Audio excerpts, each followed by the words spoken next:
You're not going to believe what we've got today. So sit down, smash that like button, and let's get right into it. The last week in the Bay dropped the kind of clues that can flip a season, if the 49ers handle it the right way.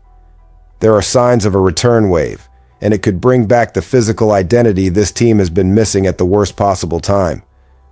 But there's also a big question mark hanging over the offense. And the next opponent? They bring a run game that punishes you for even one moment of laziness. And here's the wild part. The path to the top just got real. Do you trust this team to seize it? Because while the 49ers faithful are trying to figure out what's real and what's noise in December, practice gave us the kind of signal that changes the vibe inside the locker room. This isn't just one guy maybe back. This feels like a wave. And when a wave includes starters, or starter-level contributors, it changes rotations, play calling, confidence, and it can change your whole identity. Two names stood out immediately by how involved they were and how they moved: Spencer Burford and Jordan Elliott. Burford, dealing with that ankle issue, looked more engaged and more stable. And for an offensive line, that matters more than people want to admit. You don't function on offense if the interior is shaky, especially in Kyle Shanahan's world where timing, angles, and the run game have to hit on schedule. Now take a breath and think about Jordan Elliott. If you were frustrated watching this defense give up ground yards, you understand why Elliott's return is massive. He's a piece that adds weight in the middle, closes gaps, and brings back that "you're not running through here" attitude at the point of attack. And it didn't stop there. More defensive bodies were back working. And this is where it gets serious. Sam Okwuegbunam returned after the ankle injury. Tatum Bethune also came back out. Eric Kendricks keeps ramping up his conditioning while managing calf tightness. And Yetur Gross-Matos is now in his second straight week of practice. That stacking days part matters, because that's usually the difference between he's close and he's playing. And if Gross-Matos is healthy, he can be the difference in those moments when a quarterback thinks the pocket is clean and then, boom, the pressure hits through the interior. This goes way beyond an injury report. With more depth on the defensive line and at linebacker, the 49ers don't have to live in panic mode. You can stop the run without selling out every snap. You keep the structure of the scheme, and you still generate pressure with 4. That's how the 49ers defense suffocates teams when it's right. Discipline, strength, and fresh bodies in the fourth quarter. So if this return wave holds into the next matchup, this isn't just getting guys back. This is red and gold getting its personality back at the exact moment every detail decides everything. And I want to know from you, out of that group, who do you think changes this defense the most? Now, as encouraging as the defense looks, the offense is living in that kind of suspense that keeps fans staring at practice reports like they're stock charts. Because there's one name everyone wants on the field on Monday night, and right now he's still a question mark.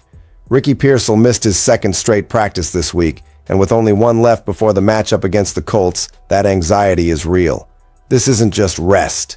He tweaked his ankle in Sunday's win over the Titans and then aggravated that previous PCL issue. That combination is exactly what makes people nervous. And here's where Kyle Shanahan matters, because he doesn't usually sugarcoat situations that are truly dead. On KNBR, he basically explained why this is different from earlier in the season. Back then, Pearsall had been out about a month, and practice time mattered way more because you can't just throw a guy back in after that long and expect him to be himself. This time, Shanahan's point was that Ricky has been practicing over the last month. He's been good to go. He's had rhythm. This is a setback, not a full reset. That changes the conversation, because Shanahan made it clear Pearsall doesn't need a full practice to be available. If Ricky can show on Sunday, or leading up to Monday, that he can do what he needs to do, cut, accelerate, hold up, run his stuff, then the staff can feel good about it. That gives hope, but it also sparks debate. How much risk do you take right now? This is a primetime road game in a dome against a physical team with the season tightening up around you. But at the same time, this is the stretch where every win carries playoff weight, and having your offense at full strength changes everything.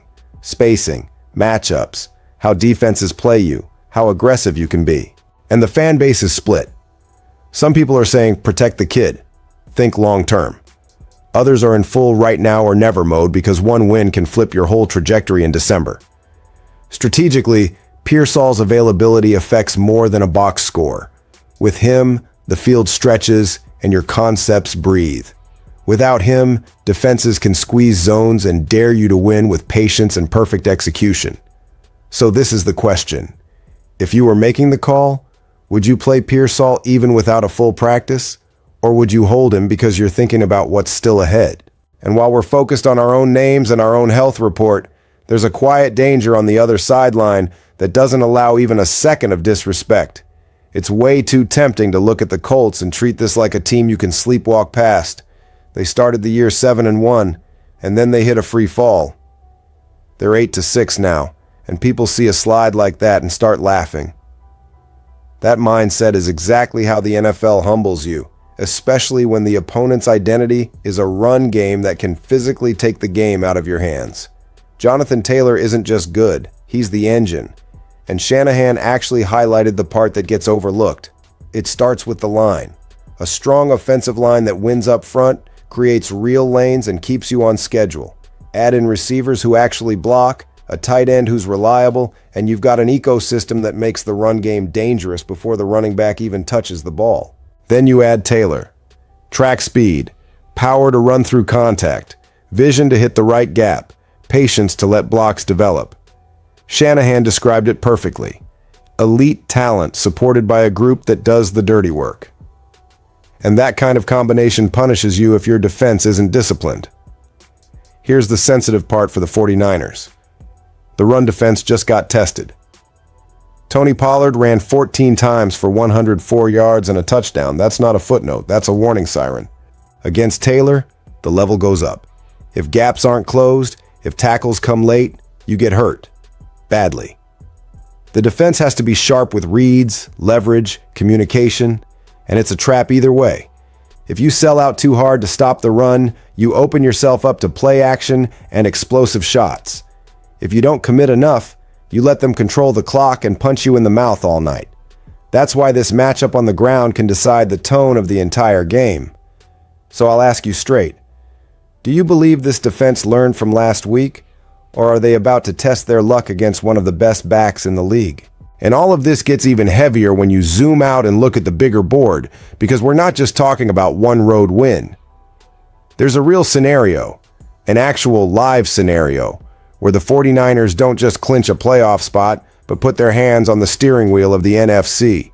The Seahawks beating the Rams made that picture clearer. Suddenly the path looks more open, but it also looks more dangerous. If the 49ers win out, highlighted by a potential Week 18 win over Seattle, they can claim the NFC West and even land the #1 seed in the NFC. But Shanahan isn't letting that kind of talk float around the building right now. He admitted he turned on Rams Seahawks in the fourth quarter after hearing reactions down the hallway at the team facility. Once he turned it on, he couldn't look away, even through overtime. But he also made it clear, if you don't handle your business, that whole scenario dies fast. And handle your business starts Monday night in Indianapolis. That week-to-week mindset isn't a slogan. It's survival. One slip changes everything.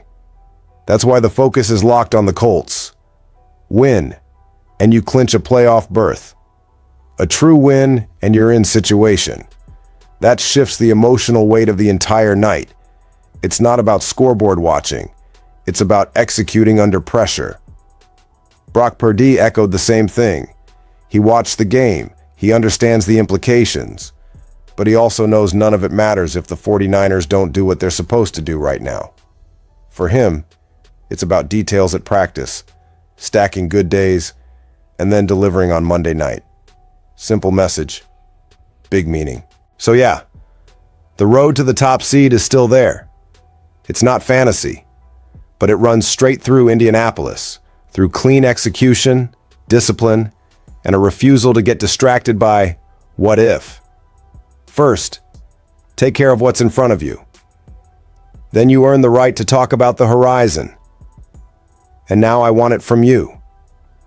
Which part of this story has you most worried, and which part has you most fired up? Because after everything, It's hard not to feel like this week is bigger than one result. A return wave could bring back identity. The Pearsall situation tests patience. The Colts' run game demands maturity. And the NFC picture proves the 49ers still control their own story. This is the kind of stretch that separates good teams from real contenders. So hit that like button, subscribe if you're riding with the Niner gang, and drop your take in the comments. Would you rather start dreaming about the number 1 seed right now, or do you love the way this team is staying locked in 1 week at a time?